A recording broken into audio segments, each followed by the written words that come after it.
It's been a while since these fort doors swung open for visitors. Are you ready? Safe to say this is the crown jewel of the fort. Well, you know, it is the 1820s fort that most people remember. Minnesota's first National Historic Landmark, historic Fort Snelling, What is new in here? has been revamped and revitalized. In here, what we've done is we've taken some of the interpretation we've been doing over a number of years. We've spread a little bit across the site, but then we've decided we're going to go a little bit deeper on the military.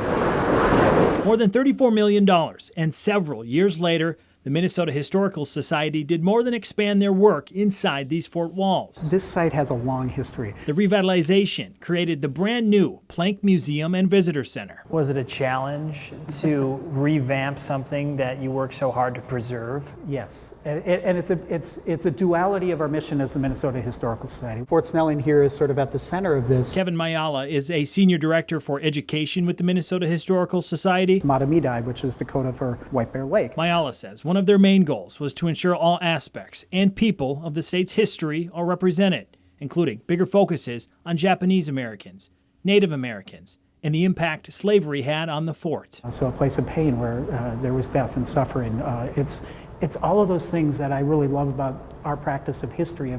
You hold those things of pride and you hold those things of pain, and you recognize that both are valid, and you can talk about different ways people relate to and feel about this place. When you're running, and after you hit this... Fully reopening for the first time since the pandemic over Memorial Day weekend. These are things that, I never learned in school, and so it's been really wonderful to be re-educated in all of this. So this is one of the first things people see.